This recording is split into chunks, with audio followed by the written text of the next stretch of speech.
바이올린으로 멋지게 연주를 하나님께 찬양을 돌려주시고, 또 오늘 이렇게 아름다운 중창단으로 하나님께 영광 돌려주셔서 감사드립니다. 너는 내게로 돌아오라. 오늘 그 세 번째 이야기, 명단입니다.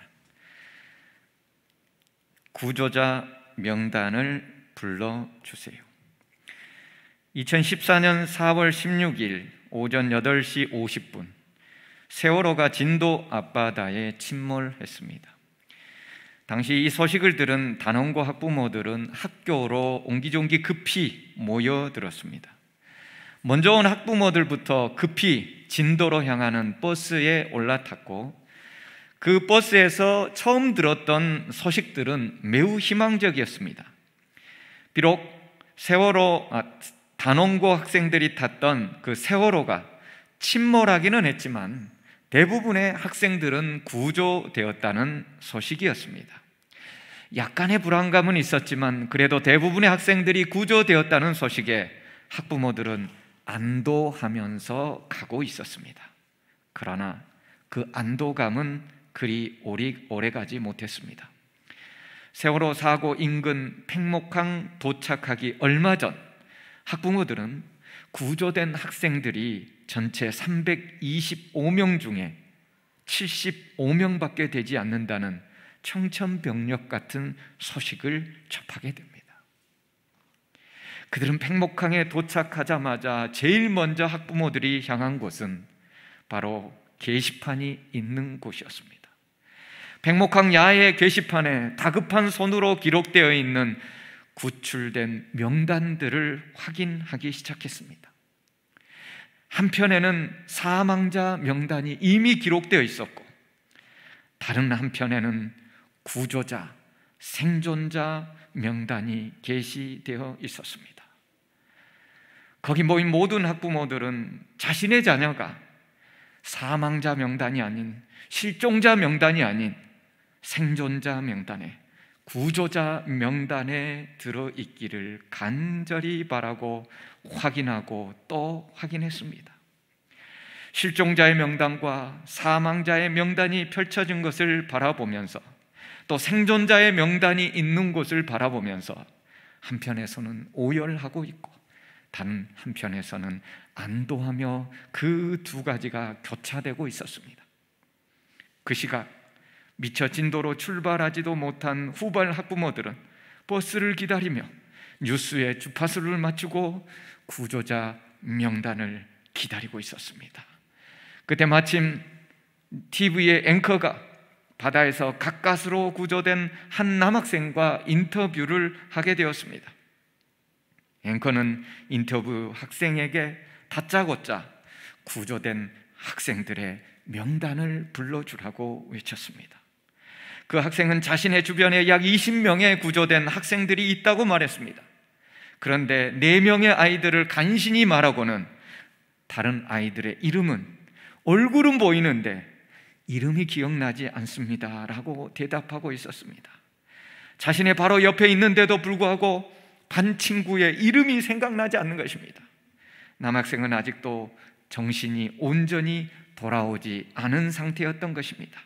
그러자 앵커는 더 다급하게 그 남학생에게 재촉했습니다.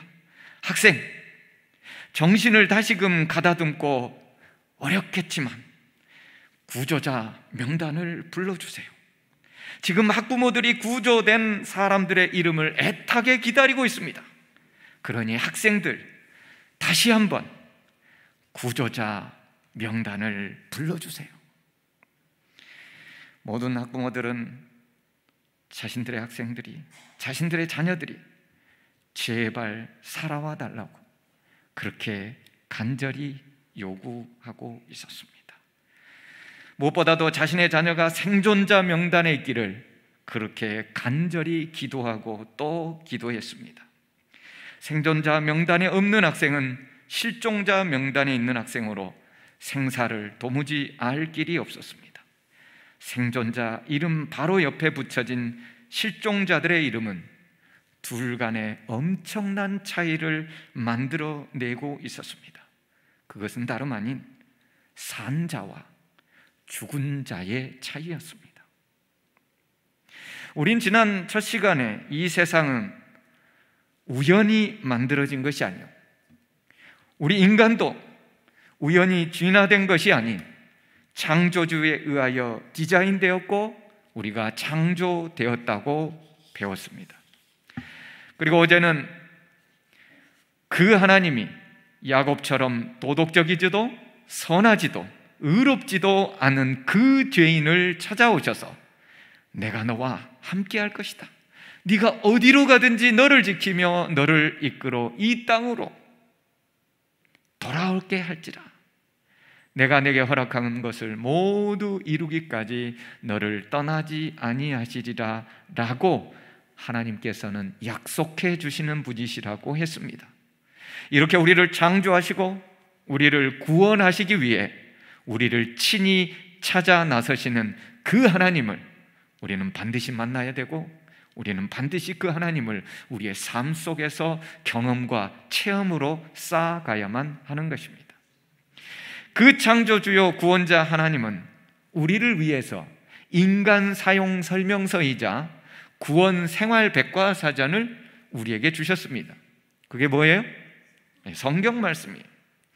근데 그 성경책에는 구원자를 위한 생명책이 있다고 기록되어 있습니다. 시편 69편에 그들을 생명책에서 지우사 의인들과 함께 기록되지 말게 하소서라고 얘기하며 선지자는 하늘에 생명책이 있음을 분명히 얘기하고 있습니다. 뿐만 아니라 계시록 20장에도 누구든지 생명책에 기록되지 못한 자는 불못에 던져지리라 얘기하면서 성경은 인간 생활 지침서이자 바로 구원 백과사전인 성경책은 우리에게 바로 하늘의 생명책이 분명히 존재하고 있음을 알려주고 있습니다. 모든 사람은 자신의 이름이 바로 하늘 생명책에, 그 구조자 명단에 들어있기를 원할 것입니다. 그런데 자신의 이름을 생존자 명단에서 지워달라고 요청한 사람이 있습니다. 우리의 상식으로는 도저히 이해할 수가 없습니다. 백목항에서 거기 사망자 명단이 있고 생존자 명단이 있는데 그 두 사람의 이름을 바꿔달라고 하는 사람이 어디 있겠습니까? 사망자가 생존자로 바꿔달라고 하는 간절한 음성이 있을지언정 어찌 생존자 명단에 있는 존재를 사망자로 바꿔달라고 하는 사람이 어디 있겠습니까? 여러분이 여러분의 이름을, 여러분의 자녀의 이름을 생존자 이름에서 사망자 이름으로 바꿔달라고 가히 요청할 수가 있겠습니까? 그런데 성경은 자신을 생명책에서 지워달라고 요청한 존재가 있다는 것입니다. 그게 누구예요? 모세예요. 모세는 어제도 얘기했다시피 이스라엘의 위대한 지도자입니다. 그러나 하나님의 명령에 따라 이집트의 노예로 고생하는 이스라엘 백성들을 피 한 방울 흘리지 않고서 전 백성을 그동안의 모든 일했던 임금과 심지어 퇴직금에 보너스까지 다 챙겨가지고 이스라엘 백성들을 바로 자유인으로 내온 지도자라고 했습니다. 그 백성들을 구해가지고 오는 그 과정들은 실로 쉽지는 않았습니다. 하지만 그 모세는 자신의 모든 역량을 다하여 그 이스라엘 백성들을 구원하고 있었던 것입니다. 그러나 우리는 성경을 조금만 더 읽어보다 보면은 그렇게 구원받은 노예 신분에서 종의 신분에서 자유인의 신분으로 구원받은 이스라엘 백성들이 얼마 가지 않아서 하나님을 배반하고 모세를 배반했던 한 사건을 접하게 됩니다. 바로 무슨 사건이에요? 금송아지를 만들어서 이게 바로 우리를 인도한 하나님이라고 외치는 장면이에요. 여러분, 그들은 이집트에서 10가지 재앙을 모두 체험한 사람들입니다. 뿐만 아니라 그들은 홍해 앞에서 죽을 줄로만 알았는데 그 홍해가 쩍 갈라져서 마른 땅으로 건너간 그런 기적을 체험했습니다. 그뿐만 아니라 때로는 마라의 쓴 경험을 단 경험으로 만들어주시는 그 놀라운 이적들을 친히 체험하면서 살았습니다. 낮에는 구름 기둥으로, 밤에는 불 기둥으로 언제나 인도하고 계시는 하나님의 현현을 매일 목격하면서 살았습니다. 그럼에도 그들은 모세, 눈에 보이는 지도자 모세가 보이지 않자 눈에 보이는 신 금송아지를 만들어서 이게 우리를 인도한 하나님이라고 선포했던 것입니다. 여러분, 이렇게 하나님을 배반하고 모세를 배반했던 이스라엘 백성들, 이들을 어떻게 해야 될까요? 출애굽기 32장 26절에는 여호와의 편에 있는 자는 모세에게 나오라고 하나님과 모세는 반역했던 무리를 향하여 최후의 통첩을 하게 됩니다. 그럼에도 끝까지 거절했던 자들이 심판을 받습니다. 여러분, 배반했다고 처음부터 하나님께서 다 죽여 없애버린 게 아닙니다. 하나님은 죄 있는, 인간은 죄를 짓는 영혼이기 때문에 그 죄 있는 영혼에게 하나님께서는 반드시 기회를 주시지요. 아나니아야, 판게 이것이 전부냐? 기회를 주시는 거예요. 아담아, 네가 어디 있느냐? 기회를 주셔요. 그때 우리는 그 기회에 올바르게 반응할 수 있는 훈련을 해야 되는 것입니다. 끝까지 거절한 자들은 결국 3,000명가량이었고 그들은 심판을 받아 죽음을 맞이하게 되었습니다. 모세의 심정은 참담했습니다. 그렇게 열심히 인도해온 이스라엘 백성들이 어떻게 그렇게 한 시간에 하나님을 배반하고 이렇게 배반할 수가 있을까? 하나님께서도 당신의 종 모세에게 그 모든 백성들을 이제는 도저히 안 되겠다고 다 진멸하겠노라고 선포하십니다. 출애굽기 32장 9절 10절 여호와께서 또 모세에게 이르시되 내가 이 백성을 보니 목이 뻣뻣한 백성이로다. 그런즉 내가 하는 대로 두라.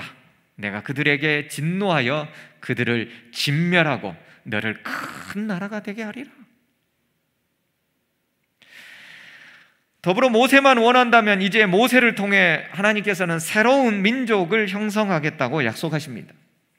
이제 이스라엘에게 하나님은 지쳤다고 넌지시 말하면서 새로운 제안을 내세우고 있는 거죠. 모세가 생각해 보니 사람의 눈에 보기에 이 민족이 가능성이 있어요, 없어요? 그 이후로도 보면 어떤 일이 계속 일어나는 거예요? 지속적으로 반역이 일어나는 거예요. 지속적으로. 모세는 처음부터 알고 있었죠. 40년 전부터 그가 그 백성들을 구원하기 위해서 밖에 나갔더니 이집트 관리가 혹독하게 하는 거예요. 그래서 그 이집트 관리를 그냥 주먹으로 몇 대 팼더니 죽어버렸어요. 모래 속에 감추고 나서 그 다음날 나갔더니 아니 히브리 민족끼리 싸우고 있는 거예요. 야, 너희들은 어떻게 같은 민족이면서 서로 이렇게 싸울 수가 있느냐? 지금 압지하에 있는데 서로 힘과 힘을 모아도 부족할 판인데 어떻게 둘이 함께 싸우고 있느냐? 제정신이냐? 그랬더니 그 히브리 노예가 뭐라고 그래요? 네가 어제는 이집트 관리를 치더니 오늘은 나를 죽이려느냐? 누가 너를 우리의 관리와 지도자로 삼았느냐? 그때 모세가 도망가지 않습니까? 모든 일이 탈로 났다고. 여러분, 이스라엘 백성들 그 한마디가 성경에 왜 기록되어 있어요? 이게 이스라엘 백성, 히브리 전체 백성들의 앞으로의 진행될 모습을 하나님께서 복선으로 깔아놓으신 것이잖아요. 누가 이스라엘의 지도자로 너를 세웠다고 그래. 그래서 성경은 출애굽기에 계속해서 반역이 일어나는 거예요. 여러분, 이제 모세는 자신이 원하기만 한다면 하나님의 바람대로 너를 큰 나라가 되게 하리라는 이 약속을 믿고 위대한 민족의 시조가 될 수 있었습니다. 이스라엘 사람들이 대대로 그렇게 고대하던 메시아의 족보에 이제 모세가 들어갈 수 있었습니다. 메시아의 족보는 유다를 통하여 내려가게 돼 있는데 아니에요. 이제 하나님께서 제안하신 대로만 한다면 모세의 족보를 통하여 메시아가 나올 수 있게 된 거예요. 더군다나 하나님이 이스라엘을 멸망시키기로 마음에 작정하셨다면 누가 막을 수 있어요? 그러지 않습니까? 이것이야말로 절호의 기회가 아닌가요? 하나님은 안락과 명예로운 지위가 보장된 기회, 야, 이 백성들 다 없애버리고 이제 너를 통하여 새 민족을 이루겠노라 라고 하면서 그에게 평안한 안락과 명예로운 지위가 메시아의 족보까지 될 수 있는, 한 민족의 시조가 될 수 있는 그런 지위가 보장된 길을 제시하고 있는 것입니다. 만약에 모세가 하나님의 이 제안을 거절한다면 뭐가 기다리고 있어요? 이스라엘 백성의 원망과 그들의 불순종과 그들의 배은망덕을 평생 동안 모세가 받아야 돼요. 언제까지요? 늙어 죽을 때까지. 한쪽에는 안락과 명예로운 지위가 보장된 길이 있고 한쪽에는 원망과 불순종으로 인한 배은망덕의 그 원망들을 계속 들어야 되는 한 길이 있습니다. 여러분, 이 제안은 사단이 모세에게 하는 제안이 아닙니다. 누가 하고 있어요? 하나님이 하고 계세요. 하나님이. 자, 그러면 내가 만약 그 시대에 있는 모세라면 여러분 어떻게 하시겠어요? 한쪽은 안락과 명예로운 지위가 보장된 길이고 다른 한쪽은 배은망덕과 불순종과 원망을 평생 동안 바라보고 그것을 다 온몸으로 받아야 되는 길이고, 여러분이라면 어떤 선택을 하시겠습니까?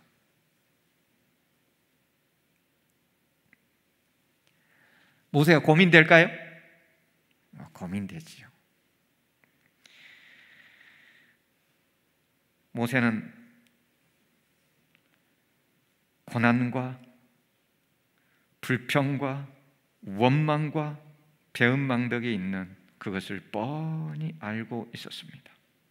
이 백성은 끝까지 자신을 배반하고 또한 하나님을 배반할 백성이라고, 그래서 신명기에도 얘기했잖아요. 마지막 죽어가면서 얘들아, 나중에 나와 같은 한 선지자가 나올 텐데 그 사람 말은 제발 잘 들어라.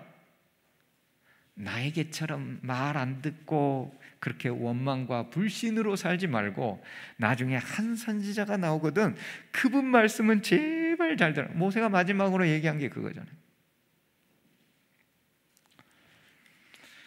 영감의 글에는 이 부분에 대해서 아주 재미있는 글들을 해놨는데 제가 그걸 좀 이렇게 좀 표현해 놨습니다.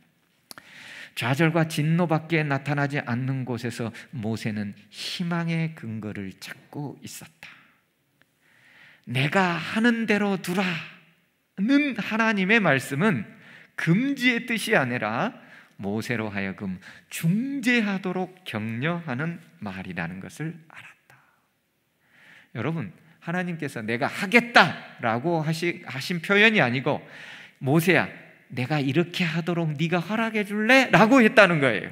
그래서 모세는 그 하나님이 모세에게 허락받는 그 모습을 통해서 하나님의 말씀은 금지의 뜻이 아니라 모세로 하여금 너밖에 중재할 사람이 없다. 그러니 너가 중재를 통하여 제발 이 백성을 내가 멸하지 않도록 모세야, 네가 중재를 해라 라는 표현이라는 것을 모세는 알아차렸다. 그래서 모세는 그런 모세의 중재 기도를 통하면 하나님께서 기꺼이 용서하실 분임을 알았습니다. 그 모세는 그의 선택은 부귀와 평안과 안락의 길이 아닌 패역한 백성들을 위해 하나님께 중보하고 평생 그 백성들로부터 죽을 때까지 원망 들으면서 사는 길을 선택한 것입니다. 여러분, 우리는 어떤 길을 선택하고 싶어요? 저 집사님이 짜증내면 어떻게 해요? 교회 나가기 싫죠. 저 사람이 리더인데 뭐 노래 이러니 저러니 이러쿵 저러쿵 하면 뭐예요? 악보를 내 던져버리고 싶죠. 피아노 치는데 이러쿵저러쿵 하면 어때요? 내가 여기만 봉사할 때 있나? 나오려는 데 많아. 왜요? 우린 자존심이 강하거든. 내가 왜 목사님한테 이런 소리 들으면서 내가 이 교회에 다녀야 돼? 이 교회 아니면 없나? 그래서 요즘 무슨 교인들이 많아요? 가나안 교인들이 많다고 그러죠. 가나안 교인이 무슨 교인이에요? 안 나가 교인이에요. 또 거꾸로 하면 가나안, 안 나가. 나 안 나가. 대신 11조는 보낼게. 왜? 구원은 받아야 되거든. 거기 있는 교인이나 목사는 싫지만 구원은 받아야 되거든. 모세는 안락과 평안과 시조가 될 수 있는 길들을 포기하고 원망과 불신과 배은망덕과 그들로부터 온갖 지저분한 모멸된 소리를 듣기로 선택하였습니다.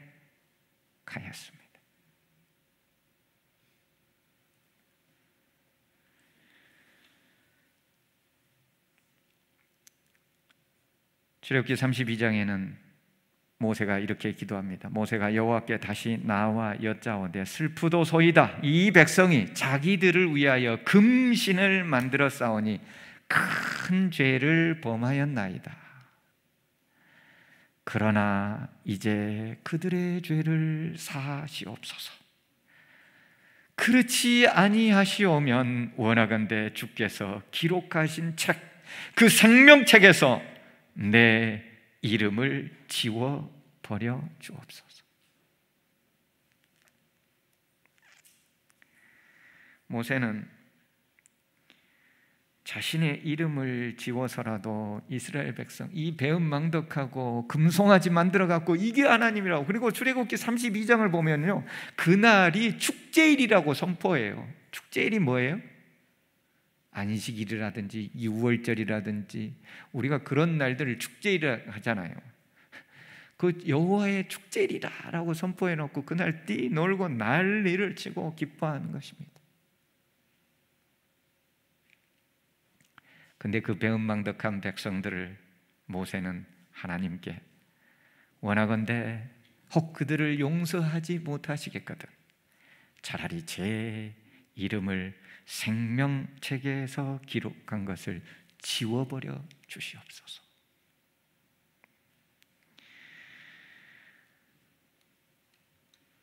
모세는 자신의 이름이 기록된 생명책에서 자신의 이름을 대신 지워달라고 간청합니다.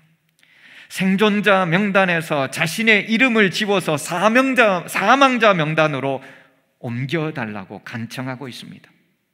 안락과 명예와 지위가 보장된 모든 것들을 모세는 뿌리쳤습니다. 그는 그리고 이스라엘 백성들의 배은망덕과 불신과 원망과 그들의 모든 것을 통한 자신의 고난의 길을 선택합니다. 이유는 단 하나, 이스라엘 백성들을 한 명도 빠짐없이 사망자 명단이 아닌 구조자 명단에 넣기 위해서였습니다. 모세의 심정이 단원고 학부모들의 심정이었습니다. 학부모 자신들의 이름을 지워서라도 제발 자기 자녀의 이름들이 생존자 명단에 있기를 얼마나 간절히 애통하며 울부짖겠습니까? 내 이름을 지워서라도 제발 사망자에서, 실종자에서 생존자 이름에 내 자식의 이름이 있기를 얼마나 그 부모들이 울부짖었겠습니까? 모세의 심정이 이와 같았던 것입니다. 자신의 이름을 지워서라도 패역한 이스라엘 백성들의 이름을 바로 그 생명책에 꼭 기록해 놓고 싶었던 것입니다. 광야 40년의 모든 기간들이 지나고 이스라엘 백성들은 가나안 땅에 막 들어갈 채비가 되었습니다. 이제 120세 노구의 모세는 이스라엘 백성들과 이별을 준비하고 있었습니다. 여러분, 그렇게 고생했는데 하나님은 모세가 가나안 땅에 들어가는 것을 허락지 아니하셨습니다. 그가 한때 딱 한 번 실수한 것으로 인하여 모세야, 그만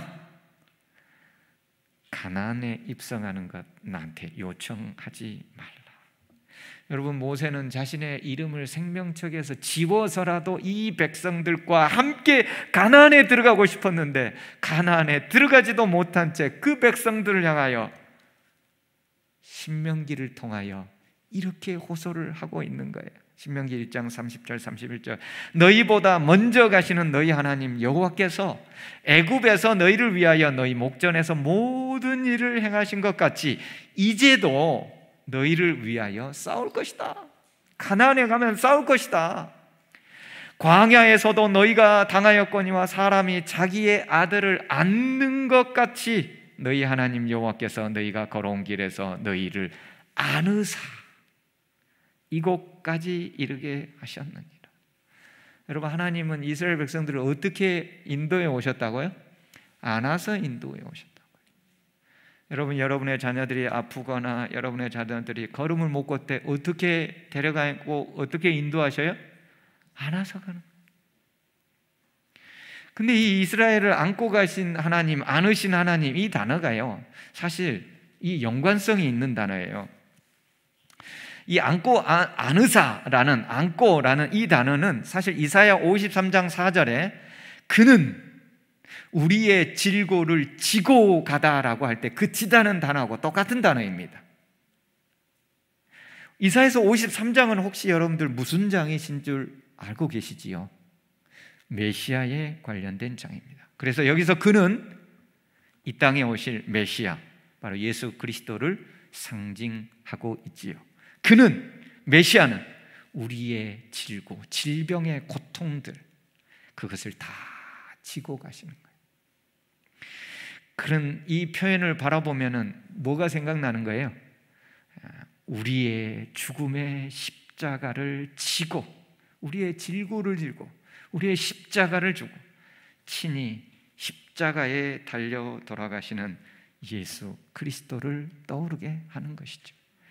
그래서 바로 이 신명기를 통한 모세의 글들은 바로 예수 그리스도를 알려주고 있는 것입니다. 여러분, 자기 생명을 버리면서까지 한 명의 영혼이라도 구원하고자 했던 모세처럼 우리 구주 예수 그리스도께서는 십자가에 달려 돌아가시면서 자신을 조롱하는 백성들까지 구원하시려고 하셨습니다.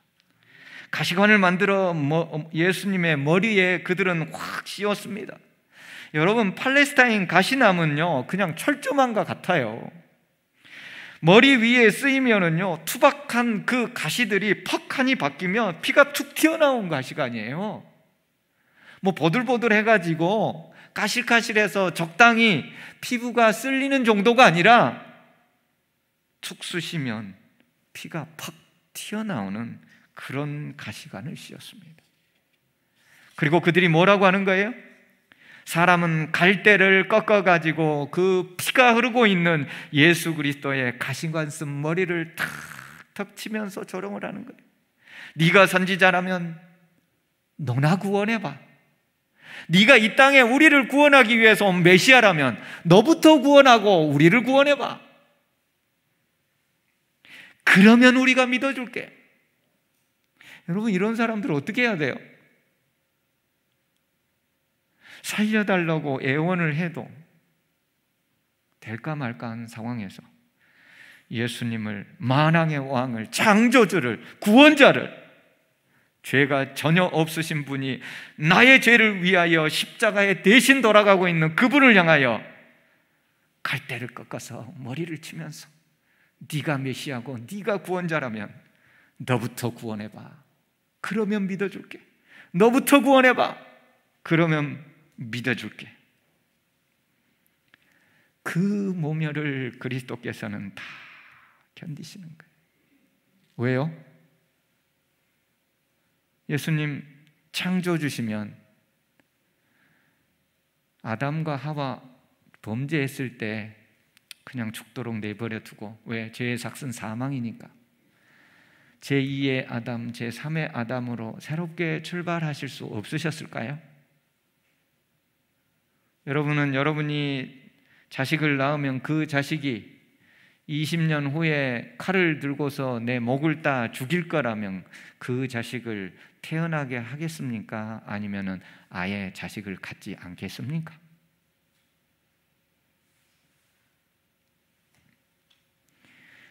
우리 주님 그 모든 모멸들을 다 견디시는 거예요.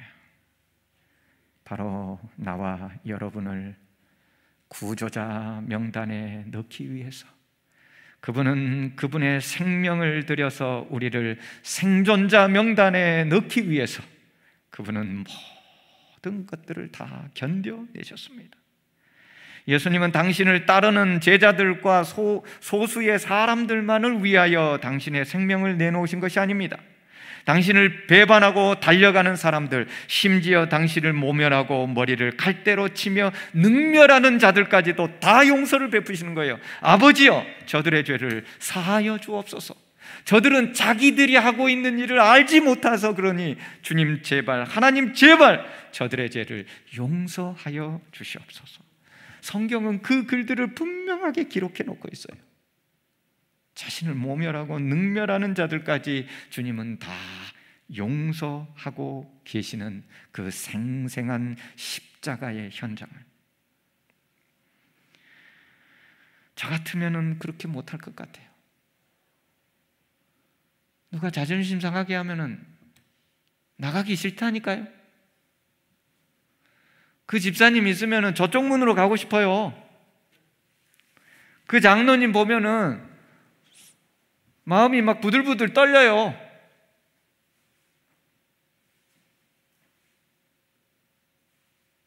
근데 그분이 십자가에서 예수님을 모멸하는 사람처럼 나한테 하진 않았는데도 말이죠. 근데 나는 못하는데 우리 주님은 다 참고 있어요. 우리가 못할 것을 아시고 우리를 사망자 명단에서 생존자 명단으로 바꾸어 넣기 위해서 우리 주님 그 길을 다 참고 가시는 것입니다. 여러분, 이 예수님을 어떻게 하시겠습니까? 자신의 생명을 바쳐서 자신의 이름을 생명책에서 집어서라도 우리를 영원한 생명으로 살려내기를 간절히 바랬던 그 예수를 여러분은 어떻게 대우하시겠습니까? 내가 문 밖에 서서 두드리노니, 아직도 문 밖에 서서 두들기고 계시는 예수님의 음성에 무덤덤하게 있을 것입니까?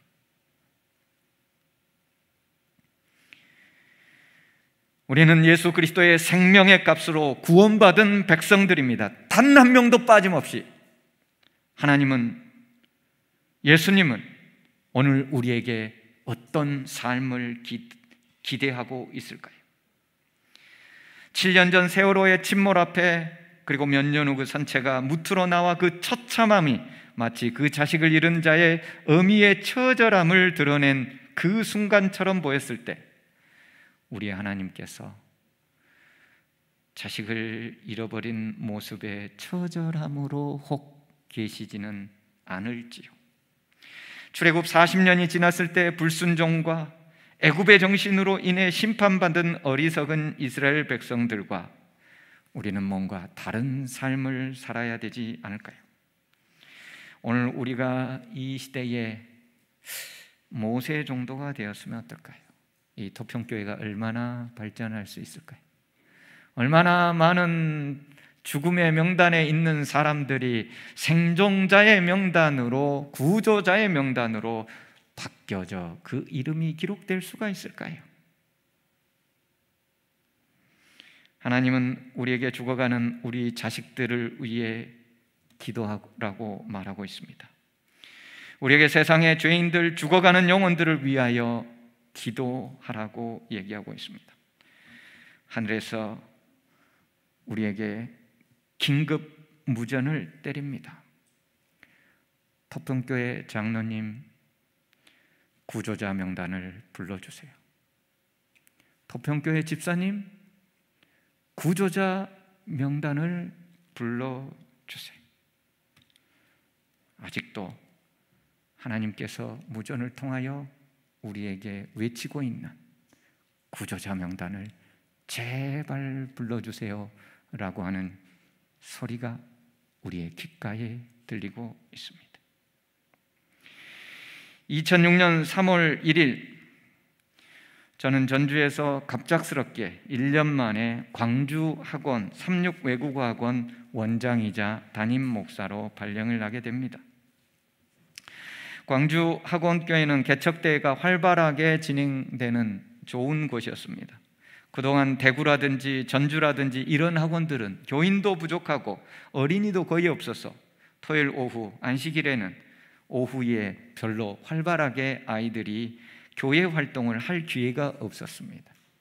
늘 아이들은 외롭게 지네들끼리만 있거나 또 부모하고 겨우 있는 정도가 전부였는데 그곳은 달랐습니다.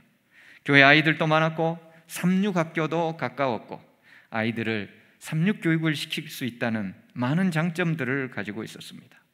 그때 우리 큰 애가 초등학교 1학년 삼육학교에 바로 입학하게 되어서 그 행복지수가 잠옷 높았습니다. 학원의 학원생들도 그때 당시는 굉장히 많았습니다. 평달에 광주 삼육 외국어 학원만 1200명 안팎이었습니다. 방학이면 특강반을 포함한다면 1800명까지 올라갔습니다. 광주의 명문 학원이었습니다. 등록 기간이 되면 신입생들이 100명, 200명씩 와가지고 대기하는 사람만 50명, 100명에 이를 만큼 사람들이 줄을 섰습니다. 모든 게 평안하고 즐겁던 그해 5월, 그러니까 새로운 곳으로 이사 온 지 2달이 막 지났을 때였습니다. 아이들은 아직도 길도 모르고 적응이 제대로 되지 않은 2달밖에 되지 않은 5월이었습니다. 안식일 오후 어린이방 개척대가 야외로 다녀온다고 했습니다. 여느 교회 오후와 마찬가지로 여러 소그룹과 여러 전반적인 교회 일들로 집사님, 장로님들하고 얘기를 했고 여집사님들은 아이들이 오면은 간식거리를 만드니라고 분주했습니다. 드디어 개척대 아이들이 다 돌아왔습니다. 시끌벅적했습니다. 한참 후에 한 30분이나 1시간 정도 지났던 것 같아요. 한참 후에 집사람이 제 사무실로 찾아왔어요. 우리 큰애가 보이지 않는다는 거예요. 그럴 리가. 애들 개척대하고 다 돌아오지 않았어? 찾아봤어? 다 찾아봤다는 거예요. 어디 찾아봤어? 교회 전 건물을 찾아봤어. 나랑 다시 한번 찾아봅시다. 지하 랩 실습실부터 4층 교회와 그 옥상까지 아예 이름을 부르면서 다 뒤졌습니다. 아무런 대답이 없었습니다. 아이들한테 물어봤습니다. 분명히 우리 딸을 보았답니다. 마지막에 돌아오는 차, 집사님이 25인승 승합차에 타는 것도 다 보았습니다. 그런데 우리 아이가 사라지고 없는 거예요. 다른 애들은 다 있는데 우리 아이만 없는 거예요.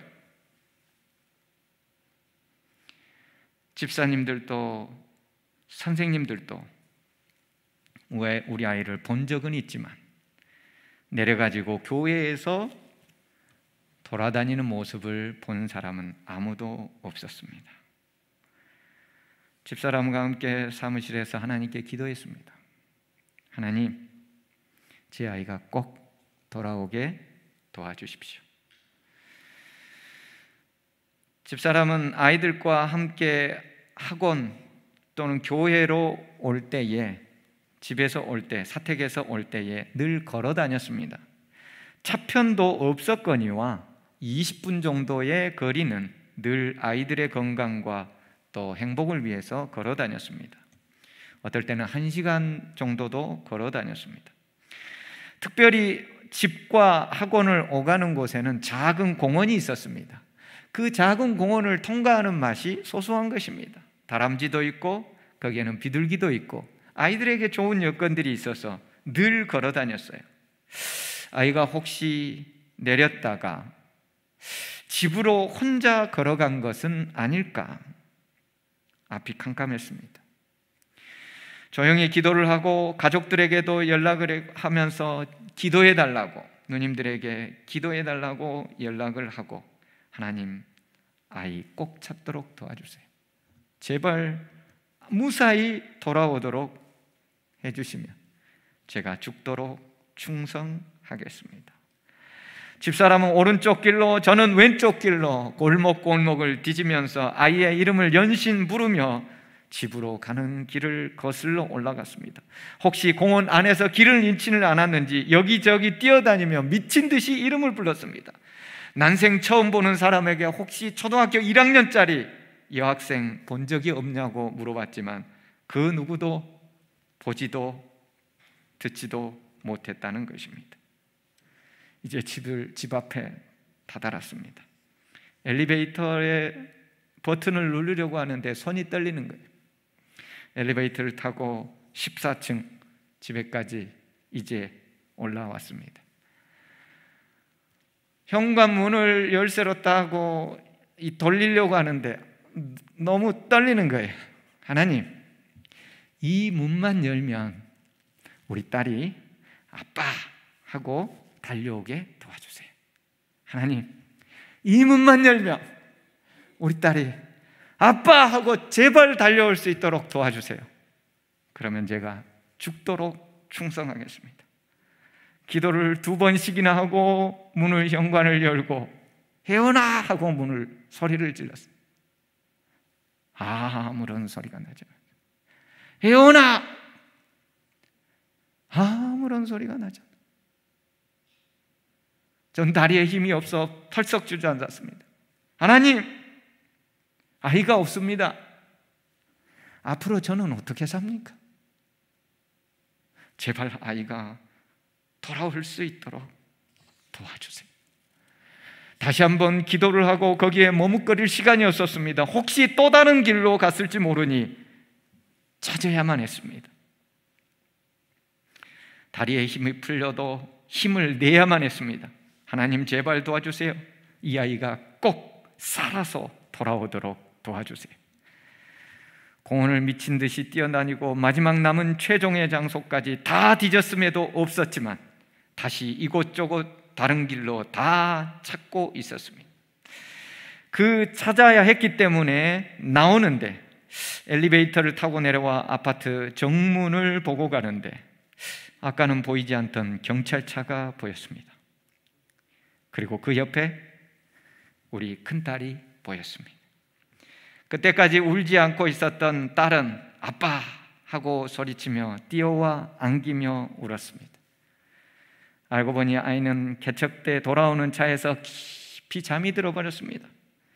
교사와 운전했던 집사님, 아이들 모두 다 내렸지만은 혼자 자고 있었고, 그 최종적으로 아이가 있는지 없는지를 전혀 확인하지 못하고 내렸던 우리 집사님들은 아이가 없을 것으로만 생각하고 그 차를 우리 집과는 전혀 반대 방향의 다른 산 밑에다가 주차하고 내려왔던, 문을 잠그고 내려왔던 것입니다.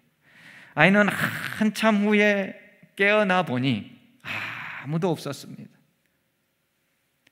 산 밑이라 주변에 다른 차들도 없고 지나가는 사람도 거의 없는 거예요. 한참을 기다렸다가 산에서 등산하는 사람이 한 명 내려와서 창문을 열고 도와주세요 라고 얘기를 했고, 그 분이 경찰서에다 데려다주고 경찰들이 이제 아이가 주소를 알고 있어서 우리 집까지 경찰차로 데려왔던 것입니다. 여러분, 그 아이가 구조되지 않았다면 부모인 우리는 오늘날 어떻게 살아가고 있을까요? 우리 아이는 구조자 명단에 들어 있었습니다. 우리 아이는 생존자 명단에 들어 있었습니다. 여러분, 7년 전 백목항에 있던 구조자 명단과 사망자 명단이 이제 우리 앞에 놓여 있는 것입니다. 우리를 위해 돌아가신 예수님과 함께 구조되어 구조자 명단에 들어가기를 우리 주님이 간절히 기다리고 있는데 아직도 머뭇하고 계시는 분은 없습니까? 나를 죽기까지 사랑하신 그 예수님께서 오늘 또 하늘에서 우리에게 무전을 보내고 있습니다. 터평교회 장로님, 구조자 명단을 불러주세요. 터평교회 집사님, 구조자 명단을 불러주세요. 터평교회 안식일학교 학생들, 제발 살아있는 구조자 명단을 불러주세요. 우리 예수님의 간절한 음성에 우리 모두가 아름답게 답변하고 반응하는 그런 모두가 되기를 간절히 바랍니다. 하나님, 우리를 구조자 명단에 들게 하기 위하여 친히 십자가에 달려 돌아가 주셔서 감사합니다. 당신의 생명을 바쳐서라도 우리를 생존자 명단에 넣기 위하여 그 능멸과 모멸을 다 견뎌주셔서 감사합니다. 하나님, 이제 우리가 올바로 반응할 수 있도록 도와주시옵소서. 주변에 약간의 신경질적이거나 조금의 상처라도 발로 차버리고 또 멀리하고 안 나가고 온갖 내 방식대로 살았던 모든 것들, 이제는 예수 그리스도의 십자가 앞에 다 내려놓고 하늘에서 무전을 치고 있는 음성에 반응하도록 도와주시옵소서. 터평교회 교인들, 구조자 명단을 제발 불러주세요 라는 그 음성에 우리 모두가 아름답게 반응하도록 인도해 주시옵소서. 예수님 이름으로 간절히 기도합니다. 아멘.